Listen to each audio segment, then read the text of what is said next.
விளையாட்டெல்லாம் நாரத முனிவன் சொல்லார் எனக்கு விதி செய்தான் அறிந்தவான் நீ என்பான் சீரணி சோழ நாட்டு கம்பன்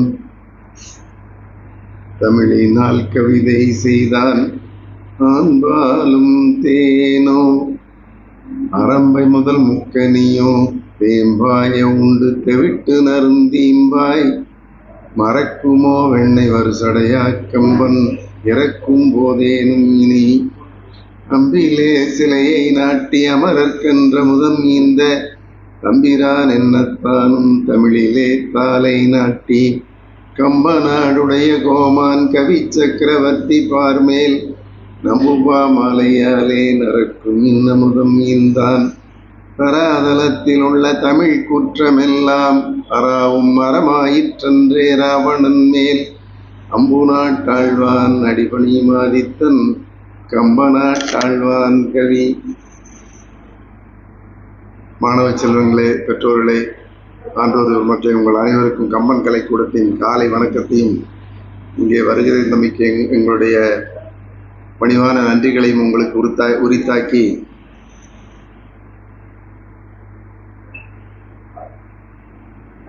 நீங்க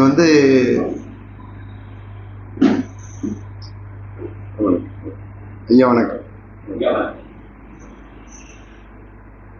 நிறைய குழந்தைங்க வந்திருக்கீங்க. நீங்க இப்போ எங்களுடைய நோக்கம் தமிழை அடுத்த தலைமுறைக்கு கடத்துவது. அதுதான் என் கம்பன் கலை கூட செஞ்சிட்டு. ஏன்னா தமிழுங்கிற அந்த மொழி அழிஞ்சு போச்சுன்னா அந்த தமிழன் அப்படிங்கிற இனமே அழிஞ்சு போயிடும்.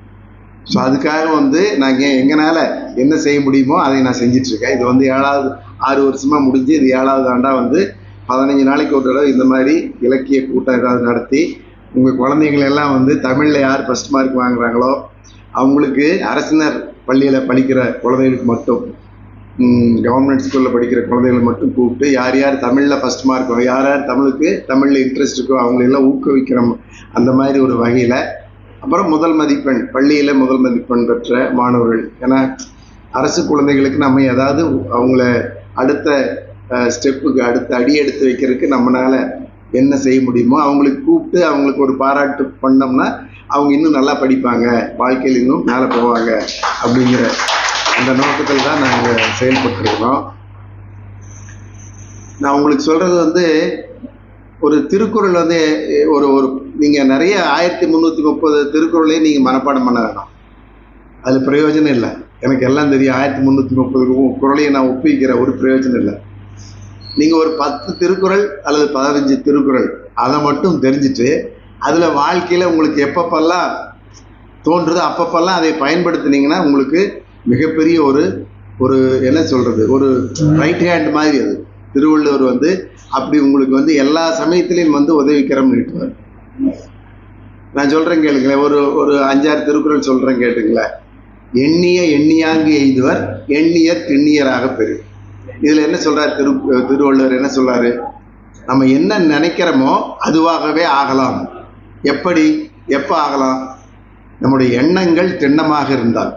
நம்ம 100 விழுக்காடு, 150 விழுக்காடு, 200 விழுக்காடு நான் என்ஜினியர் ஆகணும், நான் டாக்டர் ஆகணும், நான் வக்கீல் ஆகணும், நான் விஞ்ஞானி ஆகணும், அப்துல் கலாம் ஐயா மாதிரி ஆகணும் அப்படின்னு சொல்லிட்டு உங்களுக்கு எண்ணம், இந்த எண்ணங்கள் நீங்கள் சின்ன வயசுலேருந்தே நான் இதுவாகணும் அப்படின்னு உங்களுடைய எண்ணங்கள் திண்ணமாக இருந்தால் நீங்கள் கண்டிப்பாக அதுவாகவே ஆயிடுவீங்க அப்படின்னு நான் சொல்லலை. 2000 வருஷத்துக்கு முன்னாடி திருவள்ளுவர் சொல்லிட்டு போயிருக்காரு. அதுதான் நான் சொல்கிறேன். எண்ணிய எண்ணியாங்கு எய்துவர் எண்ணியர் திண்ணியராக பெறும். ஸோ உங்களுடைய மனசு, உங்களுடைய நோக்கம், உங்களுடைய குறிக்கோள் எல்லாமே அதில் இருந்துச்சுன்னா நீங்கள் என்ன ஆக நினைக்கிறீங்களோ அதுவே ஆயிடுவீங்க அப்படின்னு இந்த திருக்குறள் சொல்கிறார். இது வச்சுக்கோங்க, மனசில் வச்சுக்கோங்க. இது எப்பவுமே உங்கள் மனசில் ஓடிட்டு இருக்கணும். நான் சொல்கிற திருக்குறள் எல்லாம் வெள்ளத்தனைய மலர் நீட்டம் மாந்தர்தம் உள்ளத்தனையது உயர்வு. இது அப்துல் கலாம் ஐயாவுக்கு ரொம்ப பிடிச்சமான குறள்.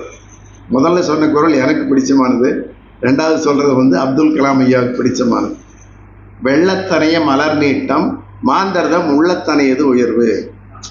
அவர் ராமேஸ்வரத்தில் அவர் மீனவர் குடும்பத்தில் சின்ன குடிசைகள் தான், கடற்கரை ஓரத்தில் அவங்க வீடு, சின்ன வீடு தான். அந்த வீட்டில் இருந்துட்டு மேலே போகிற ஏரோப்ளான் எல்லாம் சின்ன குழந்தையா இருக்கிறப்ப மேலே நிமிந்து பார்த்துட்டு நம்ம எப்போ இதில் போகிறது அப்படின்னு சொல்லி அந்த ஏரோப்ளைனையே பார்த்துட்டு இருப்பாராம்.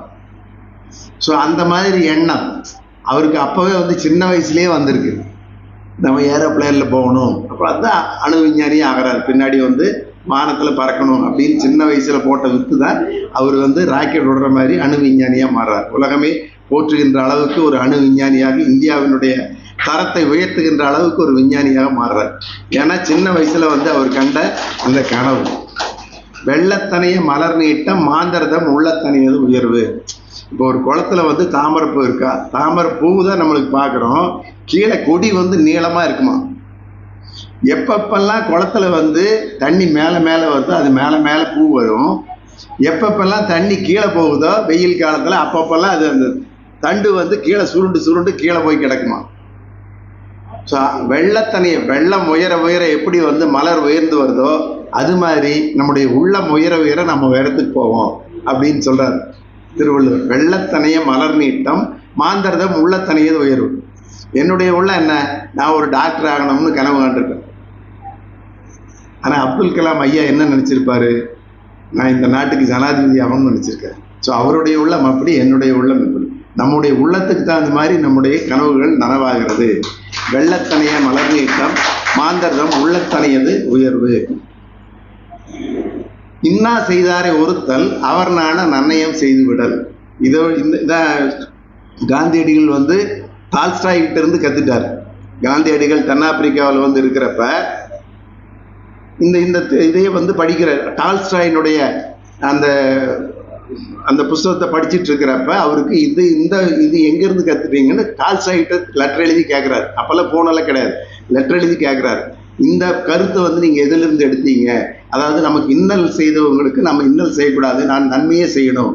இன்னா செய்தாரை ஒருத்தல்னா தண்டிக்கிறது, நமக்கு இன்னா செய்தார்னா நமக்கு துன்பம் செய்கிறவங்க. இன்னா செய்தாரை ஒருத்தல் அவர் நான நன்னயம் செய்து விடுறது, அவங்க வெட்கப்படும்படியாக அவங்களுக்கு நல்லது செஞ்சிடணும் அப்படின்னு 2000 வருஷத்துக்கு முன்னாடி திருவள்ளுவர் சொல்றாரு. ஸோ இந்த கருத்து தான் வந்து டால்ஸ்டாய் வந்து நான் ஒத்துழையாமை இயக்கம், நம்மளுக்கு யாராவது துன்பம் பண்ணாங்கன்னா நான் பேசாமல் இருப்பேன், அவங்களுக்கு நல்லதே நினைப்பேன் அப்படின்னு டால்ஸ்டாய் எழுதுறாரு அவருடைய புஸ்தகத்தில்.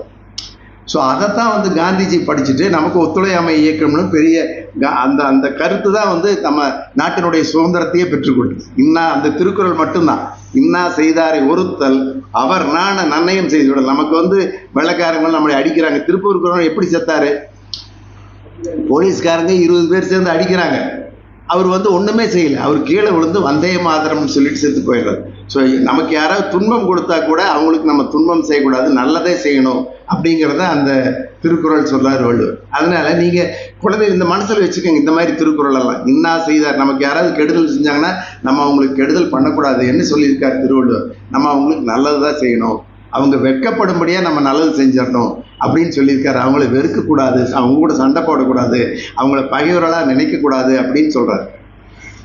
அடுத்து பார்த்தீங்கன்னா நன்றி அறிதல்னு ஒரு அதிகாரம் வச்சிருக்காரு. அதில் ஒரு 2-3 குறள் எடுத்துக்கணும். என் நன்றி கொன்றார்க்கும் உய்வுண்டாம், உய்வில்லை செய் நன்றி கொன்ற மகருக்கு. ஸோ எந்த நன்றி நல்லது செஞ்சவங்களே அதை மறந்துட்டவங்களுக்கு உய்வு இருக்குது, அவங்களுக்கு உய்வு இருக்குது.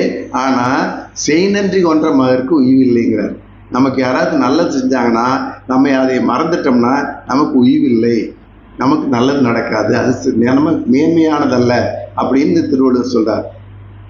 என் நன்றி கொன்றார்க்கும் உய்வுண்டா, உய்வில்லை செய் நன்றி கொன்ற மகருக்கு. நமக்கு யாராவது நல்லது செஞ்சாங்கன்னா நமக்கு செய்த நல்லதுக்கு நம்ம வந்து அவங்களுக்கு நன்றி பாராட்டாம இருந்தோம்னா அது வந்து நமக்கு உய்வில்லை, நம்ம நல்லா இருக்க முடியாது அப்படின்னு திருக்குறள் சொல்றோம். அதே மாதிரி பார்த்தீங்கன்னா காலத்தினார் செய்த நன்றி சிறிதெனும் ஞாலத்தின் மானப்பெரிது. நமக்கு யாராவது ஒன்றும் இல்லைங்க, நீங்கள் போகிறீங்க, எக்ஸாமுக்கு போகிறீங்க, ரொம்ப படபடப்பில் எங்கேயோ பேனா கீழே விட்டுட்டீங்க. அப்போ யாராவது ஒருத்தர் உங்கள் ஃப்ரெண்டு பொண்ணு யாராவது பையன் யாராவது உங்கள் கூட படிக்கிறவங்க ஒரு பேனா எடுத்து கொடுக்குறாங்க, நீ எழுதுன்னு சொல்லிட்டு. ஸோ காலத்தினார் செய்த நன்றி சிறிதெனினும் ஞாலத்தின், அந்த பேனா வந்து 2 ரூபா பேனா தான், ஆனால் நீங்கள் போய் எக்ஸாம் அந்த பேனா இல்லைன்னா நீங்கள் எக்ஸாம் எழுதியிருக்க முடியாது. காலத்தினார் செய்த நன்றி சிறிதெனினும் ஞாலத்தின் இந்த உலகத்தை விட சிறந்தது அப்படின்னு சொல்றார்.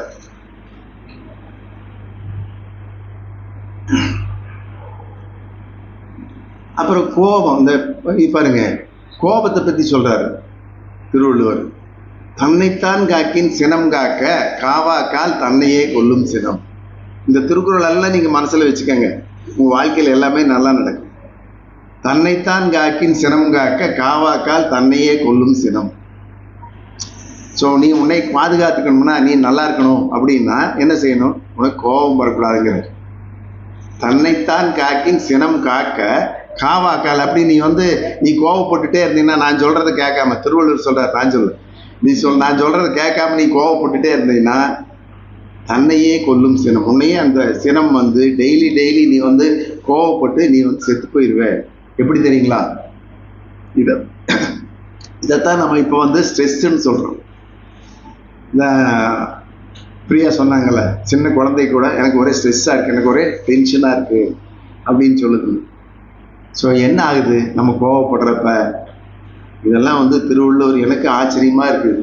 2000 வருஷத்துக்கு முன்னாடி இப்படியெல்லாம் ஒரு ஓலை குடிசையில் உட்காந்துட்டு ஒரு பனையோலை எடுத்து ஒரு எழுத்தாணி எடுத்து இப்படியெல்லாம் யோசிச்சு 2000 வருஷம் கழிச்சு அது இருக்கிற மக்களுக்கு பயன்படும் அப்படின்னு யோசிச்சு ஒருத்தர் எழுதியிருக்காருன்னா, நம்ம இதை விட நமக்கு என்ன கொடுத்து வைக்கணையோ ஒன்றும் கிடையாது. வேற எந்த மொழிக்கும் இல்லாத அந்த பெருமை அருமை நம்ம தமிழ்ல மட்டும்தான் இருக்கு. இதெல்லாம் வேற யாரும் எந்த மொழியிலும் யாரும் சொல்லலை.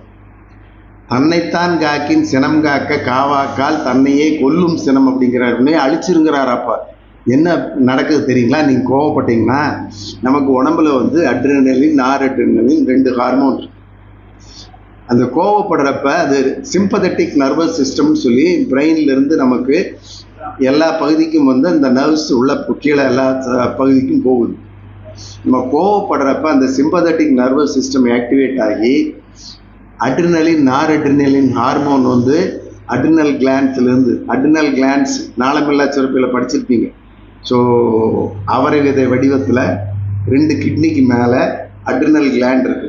அந்த அட்ரினல் கிளாண்டை தான் அட்ரினலின் நாரட்ரினலின் ஹார்மோன் சுரக்குது. அந்த ஹார்மோன் வேலை என்ன தெரியுமா? Fight, flight, fried. நம்ம பயப்படுறதுக்கு அந்த ஹார்மோன் தான் காரணம். நம்ம ஒரு நாயை துரத்திட்டு வருதுன்னா ஓடுறதுக்கு அந்த ஹார்மோன் தான் காரணம். நம்ம எதிரி பார்த்தோம்னா சண்டை போடுறது ஃப்ரைட். ஸோ அதுக்கும் அந்த ஹார்மோன் தான் காரணம். ஸோ அட்ரினலின் நாரட்ரினலின் 2 ஹார்மோன் நீங்கள் எப்பப்பெல்லாம் கோவப்படுறீங்களோ அப்பப்பெல்லாம் நம்ம அந்த சிம்பதட்டிக் நர்வஸ் சிஸ்டத்தை ஆக்டிவேட் பண்ணி நம்மளே கோவப்பட வைக்குது. ஸோ அந்த ஹார்மோனுடைய வேலை என்னன்னா, இருதய துடிப்பை நமக்கு நார்மலாக 72 இருந்ததுன்னா அதை 100ஆக மாற்றுது, 120ஆக மாற்றுது. நீங்கள் எந்த அளவுக்கு கோபம் வருதோ அந்த அளவுக்கு அந்த ஹார்மோனுடைய அந்த இருதயத்தினுடைய வேகத்தை அதிகப்படுத்துறது அதோட வேலை. அதே மாதிரி குடலுடைய இயக்கம் அது ஒரு நிமிஷத்துக்கு இவ்வளவு சுழற்சி இருக்குது அப்படின்னா அதையும் அதிகப்படுத்தும். மன அலை வேகம், அதாவது அந்த மென்டல் ஃப்ரீக்குவன்சி அது 14 இருக்கணும் அப்படின்னா அது 28ஆக மாற்றும். ஸோ உங்களுக்கு பல்ஸ் ரேட் அதிகமாகுது, ஹார்ட் ரேட் அதிகமாகுது. அப்படின்னா பல்ஸ் ரேட்டு கூட உங்களுக்கு படபடப்பு ஜாஸ்தியானால் உங்களுக்கு பிபி அதிகமாகும். பிபி அதிகமாச்சுன்னா ரொம்ப ஒரு அளவுக்கு மேலே 200, நம்ம நார்மல் பிபி 120/80 சொல்கிறோம், 120 கீழே 80 சொல்கிறோம். அது எப்பப்பெல்லாம் 200 தாண்டுதோ அப்பெல்லாம் உங்களுக்கு மூளைக்கு போகிற எங்கெங்கே மைன்யூட்டாக நம்ம மயிரலை மாதிரி எங்கெங்கே ரத்த குழாய் இருக்குதோ, மூளைக்கு போகிற ரத்த குழாய், இருதயத்துக்கு போகிற ரத்த குழாய், நம்ம கிட்னிஸுக்கு சிறுநீரகத்துக்கு போகிற ரத்த குழாய், எங்கேயாவது ஒரு ரத்த குழாய் அந்த ப்ரெஷர் தாங்க முடியாமல் வெடிச்சிருச்சுன்னா உங்களுக்கு பக்கவாதம் வந்துடும், உங்களுக்கு ஹார்ட் அட்டாக் வந்துடும், நீ செத்து போயிடுற. இதையெல்லாம் 2000 வருஷத்துக்கு முன்னாடி, நம்ம 300 வருஷத்துக்கு முன்னாடி 400 வருஷத்துக்கு முன்னாடி தான் இங்கிலீஷ்காரன் இதெல்லாம் கண்டுபிடிச்சான். அட்ரினலின் நாரட்ரினலின் ஹார்மோன் எல்லாம் நீ கோவப்பட்டா சுரக்குது அப்படின்னு. 2000 வருஷத்துக்கு முன்னாடி ஒரு குடிசையில் உட்காந்து இதெல்லாம் நம்ம ஒரு தாத்தா முப்பாட்டை உட்காந்து எழுதியிருக்கிறான்னா என்ன அறிவு, என்ன ஞானம். ஸோ தன்னைத்தான் காக்கின் சினம் காக்க காவாக்கால் தன்னையே கொல்லும் சினம். ஸோ இதுக்கு மேலெல்லாம் சொல்லவே முடியாது கோபத்தை பற்றி. அந்த மாதிரி அடுத்த சொல்றாரு, சினமென்னும் சேர்ந்தாரை கொல்லி இனமென்னும் ஏம புனையை சொல்லும். அந்த சினம் உன்னை மட்டும் கொள்ளாதா, உன் கூட இருக்கிறவங்களையும் சுட்டரிச்சிருங்கிறார். உன் வீட்டில் இருக்கிறவங்க அப்பா அம்மா தாத்தா பாட்டி உன் ஒய்ஃபு குழந்தைங்க எல்லாத்தையும் சுட்டரிச்சிருங்கிறார். ஸோ சினமென்னும் சேர்ந்தாரை கொல்லி இனமென்னும் ஏம புனையை சுடும். உன்னை சுற்றியில் இருக்கிற சுற்றத்தாரையும் சுடும். அப்படின்னு சொல்கிறார்.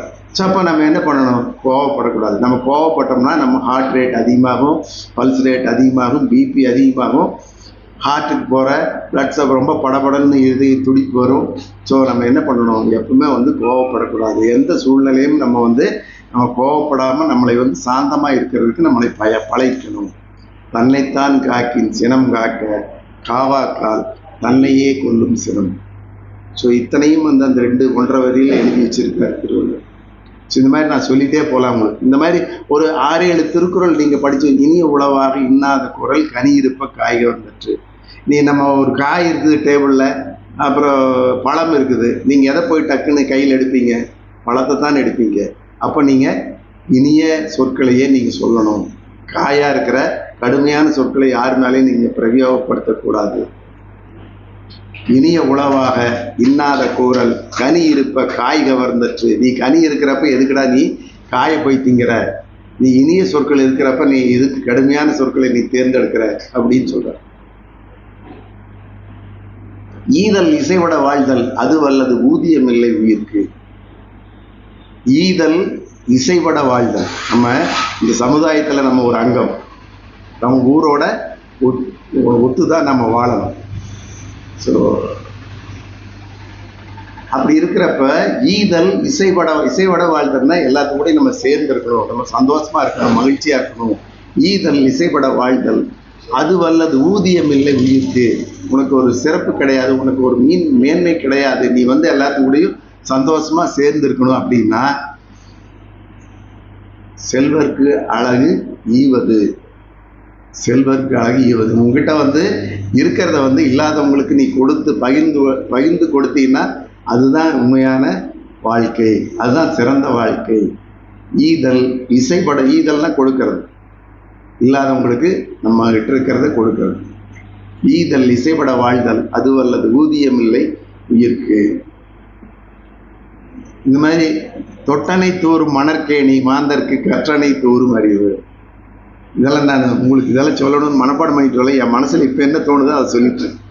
தொட்டனை தூறும் மணற்கேணி மாந்தர்க்கு கற்றனை தூறும் அறிவு.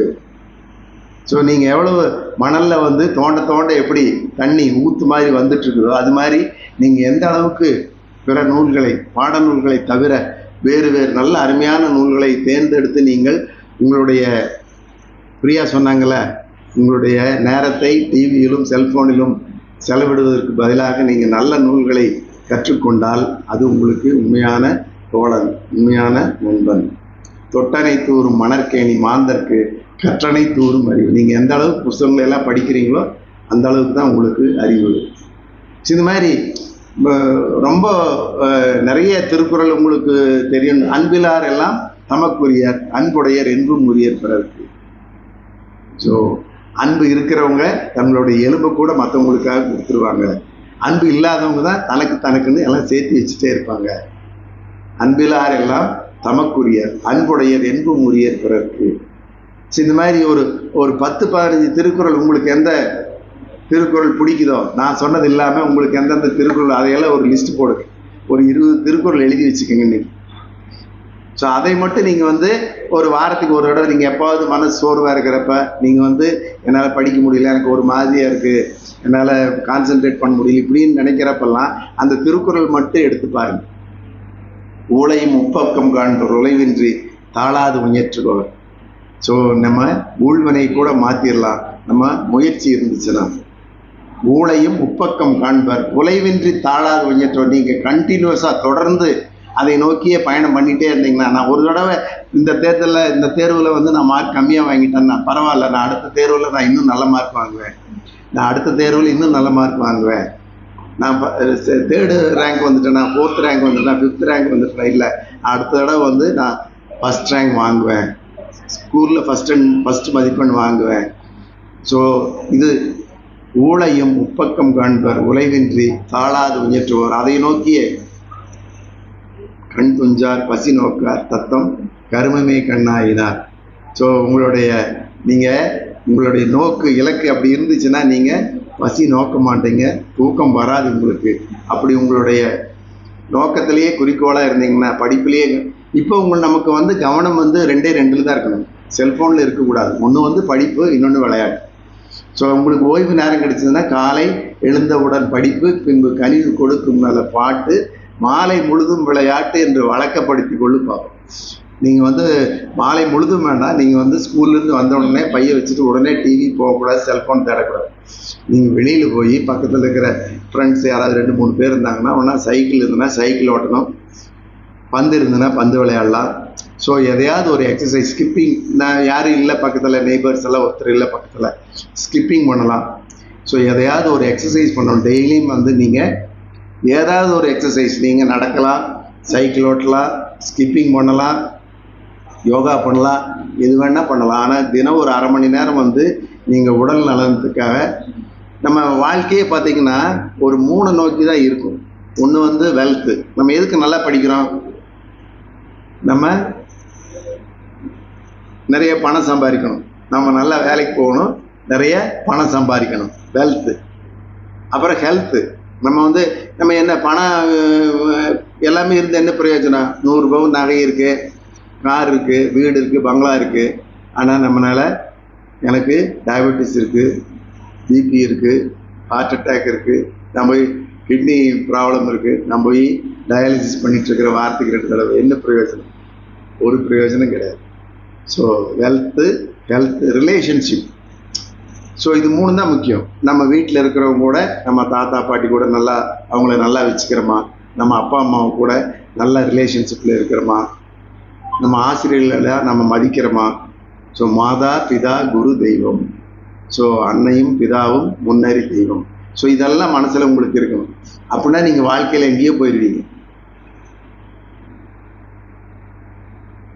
இப்போ நீங்கள் உடல் நலத்தை எடுத்துட்டிங்கன்னா, இப்போ நம்ம சாப்பிட்ற சாப்பாடெல்லாம் தப்பாக சாப்பிட்றோம். நம்ம எடுத்துக்கலாமா?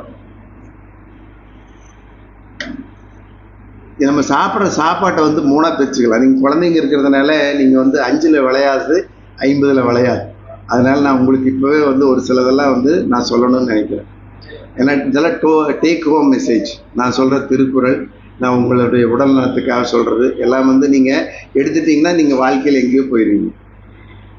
நம்ம சாப்பிட்ற சாப்பாட்டை வந்து அதில் வந்து மாவுச்சத்து, அப்புறம் புரதச்சத்து, கொழுப்புச்சத்து, கார்போஹைட்ரேட், புரோட்டீன், ஃபேட், அது இல்லாமல் விட்டமின்ஸு, மினரல்ஸு, ஃபைபர், நார்ச்சத்து, இதெல்லாம் இருக்குது. ஸோ இதை எடுத்துட்டிங்கன்னா நம்ம காலையில் எந்திரிச்ச உடனே இப்போ நம்ம சாப்பாடு இப்படி தான் இருக்குது. நான் இது தப்பான சாப்பாடை முதல்ல சொல்லிடுறேன், நம்ம எப்படி சாப்பிட்றோம்னு சொல்லிட்டு. காலையில் எந்திரிச்ச உடனே 4-5 தோசை, அப்புறம் இல்லைன்னா 4-5 இட்லி, அப்புறம் 10:30 மணிக்கு வடை, போண்டா, பஜ்ஜி, இதில் ஏதாவது. அப்புறம் மத்தியானம் இந்த அன்னக்கரண்டி இருக்குது பார்த்தீங்களா, அது இந்த பொக்கலின் மாதிரி, பொக்கலின் கரண்டி மண்ணை தோண்டுமல்ல, அது மாதிரி முதல்ல அன்னக்கரண்டி எடுத்து வீசிடுங்க. அன்னக்கரண்டியில் அப்படியே சோத்தை வலித்து வச்சு, பட்டலில் வச்சு, அதில் வட்டைப்பாத்தி கட்டி, அதில் குழம்பு இருக்கிறதெல்லாம் ஊற்றி கவலங்காலமாக அதை மெல்லாமல் உள்ளே அடித்து தள்ளுறது மத்தியானம் சாப்பாடு. நைட்டு அதே மாதிரி சாப்பாடு, இந்த மத்தியானம் செஞ்சுருந்தாலும் சரி, இல்லைன்னா தனியாக உப்புமா, இல்லைன்னா இட்லி, தோசை, ஏதாவது 5-6 எண்ணத்தை உள்ளே தள்ளுறது.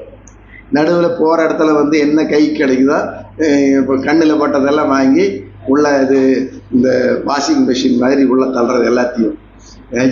என்ன சாப்பிட்றோம்னா ஒரு மைண்ட் பண்ணாமல் சாப்பிட்றது. போகிற இடத்துல எல்லாம் சிப்ஸு பாக்கெட் தூங்கிட்டுனா அது கேட்குறது. ரோட்டில் வந்து பானிபூரி விற்றுட்டு இருந்தாருன்னா அதை வாங்கி சாப்பிட்றது. ஸோ எது சாப்பிட்றோமோ, சில்லி சிக்கன், காளான், என்ன சில்லி. ஸோ நான் வந்து இந்த ஊருக்கு வந்து 45 வருஷம் ஆச்சு. 45 வருஷம் ப்ராக்டிஸ் பண்ணிட்டுருக்கேன். அப்போல்லாம் வந்து 2 பேக்கரி தான் இருந்தது. 45 வருஷத்துக்கு முன்னாடி 2 பேக்கரி தான் இருந்தது. ஆனால் இந்த ஊரில் யாருமே எம்பிபிஎஸ் டாக்டரே இல்லை. நான் தான் first MBBS doctor. Peelamedu, Puthur, Sowripalayam, Uppilipalayam, Udayampalayam, இதுக்கெல்லாம் நான் தான் ஒரே ஒரு எம்பிபிஎஸ் டாக்டர். எனக்கு தெரியும், நான் 1980 நான் சொல்லிகிட்ருக்கிற கதையெல்லாம் 4 டயபெட்டிக் பேஷண்ட் தான் இருந்தாங்க. எத்தனை பேர்? 4 பேர். இப்போ என்கிட்ட வர்றது ஒரு நாளைக்கு 60 பேஷண்ட் வர்றாங்கன்னா அதில் புதுசாக 4 பேர், தினம் 4 பேர் டயபெட்டிக் பேஷண்ட்டாக வரும். New diabetic. அப்படின்னா இங்கே இன்னும் பிஹெச்சி மாதிரி, ராமகிருஷ்ணா மாதிரி, கேஎம்சிஹெச் மாதிரி எவ்வளோ ஹாஸ்பிட்டல் இருக்குது. அப்போ எவ்வளோ சர்க்கரை நோயாளிகள் அதிகமாகிட்டு இருப்பாங்க. நம்ம வச்சிருக்கிற சின்ன கிளினிக்கு இதுலேயே தினம் 4 பேர் புதுசாக வந்து சுகரோடு வர்றாங்க, சர்க்கரை வியாதியோடு வர்றாங்கன்னா, அப்படின்னா இவ்வளோ எப்போ கோயம்புத்தூரில் தினம் எவ்வளோ சர்க்கரை நோயாளிகள் வந்து அதிகரிச்சிட்டு இருக்காங்க. ஸோ இப்போ நான் பார்க்குறேன், இந்த 2 பேக்கரி இருந்த இடத்துல வீதிக்கு 4 பிரியாணி கடை. பிரியாணி இப்போ பிரியாணி இல்லாமல் ஒன்றுமே வேலையாகிறதில்ல. முதல்ல வந்து எங்கள் ஊரில் மாரியாத்தாளுக்கு தான் பிரியாணி படைச்சிட்டு இருந்தாங்க, பிரியாணி போட்டுட்டு இருந்தாங்க, வெஜிடபிள் பிரியாணி. இப்போ வந்து பெருமாளே பிரியாணி தான் சாப்பிட்றாரு. பெருமாள் தான் ஏதோ தயிர் சாதம், சக்கரை பொங்கல் இது மாதிரி சாப்பிட்டுட்டு இருந்தாருன்னா, இப்போ பெருமாளுக்குமே வந்து பிரியாணி தான் பிடிக்கும். இதோட என்ன கூத்துனா, காக்காய் குருவி எல்லாம் இருக்குல்ல, காக்காய் குருவி எல்லாம் முதல்ல வந்து தானியம் தான் சாப்பிட்டு இருந்துச்சு. நீங்க எது போட்டாலும் காக்காய் குருவி எல்லாம் சாப்பிடு, கம்பு, ராகி, தனை அப்படின்னு சொல்லி அதெல்லாம் சாப்பிட்டு இருந்துச்சு. இப்போ நான் பார்க்குறேன், நான் அது நிறைய எக்ஸ்பெரிமெண்ட் பண்ணி பார்த்தேன், காக்காய் வந்து எப்படி சாப்பிடுதுன்னு. அதாவது கம்பு வந்து சரி நனைச்சி வச்சு பார்க்கலாம், ஊற வச்சு பார்க்கலாம், கொஞ்சம் முளைக்கட்டி வச்சு பார்க்கலாம், எதுக்குமே மசியல. என்ன காக்காய் சாப்பிடுதுன்னா பூந்தி. காலையில் நான் வந்து காக்காய்க்கு சாப்பாடு வைக்கிறேன்னா தினம் இப்போ ஒரு கப்பு நிறைய பூந்தி வச்சிட்ருக்கேன். காக்காய்க்கே பூந்தி தான் பிடிக்குது. அது நம்ம மாற்றிட்டோம், காக்காயே வந்து பூந்தி தான் பிடிக்குது, அதுக்கு பிரியாணி தான் பிடிக்குது. ஸோ நம்ம மாற்றிட்டோம். ஸோ இதனால என்ன ஆச்சுன்னா, இந்த பிரியாணியில் இத்தனை சர்க்கரை நோயாளிகள் வந்து அதிகமாகிட்டாங்க. ஸோ பிபி அதிகமாகிடுச்சு. 30 வயசில் 35 வயசில் ஹார்ட் அட்டாக் வருது. டாக்டர்ஸே 35 வயசில் ரவுண்ட்ஸ் போயிட்டு இருக்கிறப்ப 3-4 பேர் போன வருஷம் பார்த்தீங்கன்னா ஒரு 5-6 மாதத்துக்குள்ள எல்லாம் டாக்டர்ஸே ரவுண்ட்ஸ் போகிறாங்க, 35 வயசில் செத்து போகிறாங்க. ஸோ எனக்கு ஒரு பியூட்டி டாக்டர் வர 12 மணிக்கு, அவங்க 12 மணிக்கு ஆர்டர் பண்ணி தம்பி இதெல்லாம் சாப்பிடாதீங்க, இதெல்லாம் ஆகாதுங்க தம்பி. அவங்க அதையே தான் சாப்பிட்றாங்க. என்ன சாப்பிட்றாங்க? சிக்கன் பிரியாணி நைட்டு 12 மணிக்கு. நைட்டு இது என்ன, ஏதாவது நம்ம ஒரு டாக்டருக்கு படித்த பசங்க. ஸோ ஏதாவது அர்த்தம் இருக்கா நம்ம சாப்பிட்றதுல? இப்போ 12 நம்ம வந்து நீங்கள் பாருங்கள், நமக்கு நம்ம பாடியில் வந்து பயாலாஜிக்கல் ரிதம்னு ஒன்று ஓடிட்டுருக்கு. இன்னொரு 5 நிமிஷம் பயாலாஜிக்கல் ரிதம்னு ஓடிட்டுருக்கு. அது வந்து millions and millions of years வந்து நமக்கு அது ஜீனில் வருது. எப்படி காலையில் சூரிய உதயம் ஆகிறப்ப நம்ம எழுந்திருக்கிறோம், அப்போது அட்ரினலின், நான் சொன்ன அட்ரினலின், நாரட்ரினலின் அந்த ஹார்மோன் நம்மளை ஆக்டிவேட் பண்ணுறதுக்கான ஹார்மோன் நம்ம உடம்புல அதிகமாகி 12, 1 மணி, 2 மணி, 3 மணிங்கிறப்ப அதனுடைய ஆக்டிவிட்டி, அதனுடைய செக்ரீஷன்ஸ் எல்லாம் பிரெயினில் கம்மியாகி 6 மணி ஆகிறப்ப அது நின்று போய் அதுக்கு ஆப்போசிட்டாக வேலை செய்கிற நம்மளுக்கு தூக்கத்தை கொடுக்கறதுக்கு ஹார்மோன் இருக்குது, செரட்டோனின், மெலட்டோனின். அது பிரெயின்லேருந்து உற்பத்தி ஆகி அதனுடைய கான்சன்ட்ரேஷன் வந்து அதிகமாகி 10 மணி, 9 மணி, 10 மணி ஆகிறப்ப அது பீக் கான்சன்ட்ரேஷன் வந்து நம்மளை நல்லா தூங்க வச்சு அது அப்படியே 3 மணி வரைக்கும் மெயின்டைன் ஆகி 6 மணிக்கு வந்து அது நின்று போய் அட்ரினலின், நாரட்ரினலின் டேக் ஓவர் பண்ணும். ஸோ இதுக்கு பேர் வந்து பயாலாஜிக்கல் ரிதம்னு பேர். இது வந்து நம்ம இந்த பூடாகி, புழுவாகி, பல்விருகங்களாய், மிருகமாய், விலங்குகளாய், மனிதராய் வர்ற இந்த பல கோடி ஆண்டுகளாக வந்து இதுதான் நடந்துட்டு இருக்குது. இன்னுமே மிருகங்களும் பறவைகளும் இதையே தான் ஃபாலோ பண்ணுது. காலையில் 6 மணிக்கு எழுந்திரிச்சு சாயங்காலம் எல்லாம் கூட்டுக்கு போயிடுதா, எல்லாமே பட்டியல் போய் அடைஞ்சிருதா ஆடு மாடெல்லாம். ஸோ நம்ம மட்டும்தான் வந்து நைட்டில் against nature we are working. அதுவும் இப்போ எனக்கு ரொம்ப கோபம் யார் மேலேன்னா தாமஸ் ஆல்வா எடிசன் மேலே தான். ஆமாம், என்னைக்கு வந்து கரண்ட்டை கண்டுபிடிச்சாரோ அன்னைக்கு நம்மளாம் என்ன பண்ணோம், நைட்டில் வேலை செய்ய ஆரம்பித்தோம். அது எங்களுடைய ஜென்ரேஷன்ல எல்லாம் நாங்கள் வந்து 10 மணி வரைக்கும் வேலை செஞ்சுட்டு 10 மணிக்கு அட்லீஸ்ட் 10:30க்கு தூங்குவோம். இப்போ இன்னும் இந்த 50 வருஷம் கழித்து பார்த்தா இப்போ இப்படி நைட்டு பூரா வேலை செஞ்சுட்டு பகலில் பூரா தூங்குறது. இது நியாயமே கிடையாது. நீங்கள் வந்து இயற்கைக்கும் உங்களுடைய உடல் நலனுக்கு நீங்கள் கொடுத்துக்கொள்கின்ற தண்டனை, பனிஷ்மெண்ட்டு. அப்போ நீங்கள் அதுக்கு உண்டான தண்டனை, பனிஷ்மெண்ட்டை நீங்கள் வாங்கித்தானே ஆகணும். அப்போ 35 வயசில் 40 வயசுக்குள்ளே உங்களுக்கு எதையாவது பிளட் ப்ரெஷரு, சுகரு, ஒரு ஃபைலை தூக்கிட்டு ஆஸ்பத்திரி, 40 வயசு வரைக்கும் ஒரு மாதத்துக்கு வந்து நான் 50,000 சம்பாதிக்கிறேன், 1 லட்சம் ரூபா சம்பாதிக்கிறேன் அப்படின்னு சம்பாதிக்க வேண்டியது. அப்புறம் 35 வயசு 40 வயசு ஆயிடுச்சுன்னா ஒரு பெரிய ஃபைலை தூக்கிட்டு அது போய் ஆஸ்பத்திரியாக அலைய வேண்டியது. அதையெல்லாம் சம்பாரிச்ச பணத்தை கூட ஆஸ்பத்திரிக்கு கட்டிட்டு சிவனேன்னா அப்புறம் செத்து போயிடுறது 45-50 வயசு. இது என்ன வாழ்க்கை இது? ஸோ நம்ம படிப்புக்கும் நம்ம செய்யறதுக்கு ஏதாவது சம்மந்தம் இருக்கா? ஸோ நீங்கள் யோசிங்க. நமக்கு வந்து தேவையானது வந்து நம்ம கார்போஹைட்ரேட்டு கொழுப்பு சத்தை குறைச்சி நம்ம புரோட்டீன் புரதச்சத்தை அதிகப்படுத்தணும். காலையில் நேரம் நீங்கள் ஏதாவது ஒரு டம்ளர் பால் சாப்பிடுங்க. புளி தண்ணி நைட்டு ஊற வச்ச சாப்பாட்டில் ஊற வச்ச அந்த புளி தண்ணி ஒரு டம்ளர் கரைச்சி சாப்பிடுங்க. உங்களுக்கு வயிற்றுக்கு குடலுக்கு மைக்ரோ கட்ஸ்ன்னு இருக்குது. அதில் மில்லியன்ஸ் அண்ட் ட்ரில்லியன்ஸ் ஆஃப் உங்களுக்கு நன்மை செய்யக்கூடிய பாக்டீரியா இருக்குது. ஸோ அது வந்து எதில் அதிகமாக கண்டுபிடிச்சிருக்காங்க, இதெல்லாம் ஆராய்ச்சி பண்ணி கண்டுபிடிச்சிருக்கானுங்க. அதுக்கு பிறகு தான் நம்ம சொல்கிறோம். நம்ம தாத்தா பாட்டியெல்லாம் புளி தண்ணி தான் குடிச்சிட்டு இருந்தாங்க, அதுதான்டா பெஸ்ட்டுன்னு இப்போ சொல்கிறான் உங்கள் மைக்ரோ கட்டுக்கு. ஸோ அவ்வளோ பெனிஃபிட் இருக்குது நீங்கள் சாப்பிட்ற புளி தண்ணியில். காப்பி எந்திரிச்ச உடனே இப்போ நமக்கு காப்பி இல்லைன்னா எனக்கு வந்து இந்த சர்க்கரை வியாதி ப்ராக்டிஸ் பண்ணி எனக்கு மண்டை வெடிச்சு போயிடும். ஏன்னா இந்த காப்பி சாப்பிட்டு பழகினா பாருங்கள், நம்ம வந்து ஒரு சட்டி நிறைய காப்பி வச்சு அதை வந்து எல்லாம் ஊற்றி வச்சு எல்லாம் பெரிய லோட்டாவில் ஊற்றி காலையில் குடிக்கலாம், நம்மளுக்கு மண்டையே வெடிச்சு. இது வந்து காப்பி டீ எல்லாம் நம்ம பானமே இல்லை. நம்ம வந்து ஒரு 300 இதெல்லாம் இங்கிலீஷ்காரன் கொண்டு வந்து அவன் குளிர் பிரதேசத்தில் இருக்கிறான், அவன் சூடாக குடிச்சிட்டு இருக்கிறான். அவனுக்கு நம்மளுக்கு என்ன கணக்கு? அவன் போயிட்டான். இன்னும் அவன் போனது நம்ம விட மாட்டேங்கிறோம். அவன் நம்மளை விட்டுட்டு போயிட்டார்ல, அதோட அவன் அது எல்லாத்தையும் தொலைக்க வேண்டியது தானே. அப்போ என்ன, நம்ம மறுபடியும் பழையபடி கூழுக்கு புளி தண்ணிக்கு மாற வேண்டியது தானே. மறுபடியும் அதே காப்பி டீ பிடிச்சி அலைஞ்சிட்டு இருந்தோம்னா நமக்கு வர்ற வியாதி வாங்கி கட்டிக்க வேண்டியது. ஸோ இது காலையில் எழுந்திரிச்ச உடனே புளி தண்ணி, பால், மோர் இது மாதிரி ஏதாவது சாப்பிடும். காலையில் நீங்கள் சாப்பிட்ற சாப்பாட்டில் புரதம் இருக்கா, புரோட்டீன் இருக்கான்னு கவனித்து சாப்பிடுங்க. ஸோ மைண்ட் பண்ணி சாப்பிடுங்க. ஒரு முட்டை இருக்கா, பால் இருக்கா, இதெல்லாம் புரதச்சத்து அதிகமாக இருக்கிறது. பால், முட்டை, பயிர் வகைகள், முளைக்கட்டின பயிர் எதையாவது கொஞ்சம் வச்சு சாப்பிடும். நைட்டு ஊற வச்சு காலையில் கருப்பு சுண்டல், பச்சை பயிர் எதையாவது வேக வச்சு சாப்பிடுங்க. மத்தியான சாப்பாட்டில் அதே மாதிரி தான் ஏதாவது புரதச்சத்து இருக்கா, ஒரு கடலை குழம்பு இருக்கா, அல்லது ஒரு காளான் இருக்கா, ஒரு சிக்கன் குழம்பு இருக்கா, மட்டன் குழம்பு இருக்கா, அதெல்லாம் சாப்பிடும். குழம்பு மாதிரி செஞ்சு ஏதாவது சாப்பிடுமா. அப்புறம் சாயங்காலம் பார்த்தீங்கன்னா மறுபடியும் அதே மாதிரி ஏதாவது காய்கறி இருக்கா, கீரை இருக்கா. கீரை எது அதிகமாக சாப்பிடலாம்னா நம்ம வந்து நிறைய கீரை சேர்த்துக்கணும், நிறைய காய்கறிகள் சேர்த்தணும், பழங்கள் சேர்த்தணும், பயிர் வகைகள் சேர்த்தணும். இதெல்லாம் நல்லது. அதை விட்டுட்டு நம்ம பாக்கெட்டில் அவன் கெட்டு போகாமல் இருக்கிறதுக்கு நீங்களே யோசிச்சு பாருங்கள். நம்ம வந்து ஏதாவது ஒரு நம்ம வீட்டில் செஞ்சு வச்சோம்னா அது ஒரு நாளில் எல்லாமே ஊசி போயிடுதா, கெட்டு போயிடுதா. ஆனால் வந்து அவன் வந்து 6 மாதம் அந்த பேக்கெட்டில் வந்து கெடாமல் இருக்கிறதுக்கு நான் அனுப்புகிறான்னா, 1 வருஷம் போட்டு அது எக்ஸ்பைரி அனுப்புகிறான்னா அதில் என்னென்ன கெமிக்கல் சேர்த்துவான்.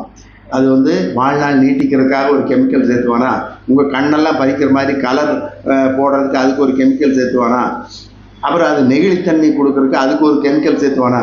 இத்தனை கெமிக்கல் போனால் அப்புறம் உங்களுக்கு வயிற்றில் கேன்சர் வராது என்ன பண்ணும், 30 வயசில் 40 வயசில் கேன்சர் வராது. ஸோ இதெல்லாம் ஆனால் வந்து நீங்கள் ஒரு கேள்வி கேட்கலாம், சார் நீங்கள் இத்தனை பேசுகிறீங்க, உங்களுக்கு வர்ற காய்கறி கீரையெல்லாம் மருந்தடிக்காதையே வருது. கண்டிப்பாக மருந்தடிச்சு தான் வருது.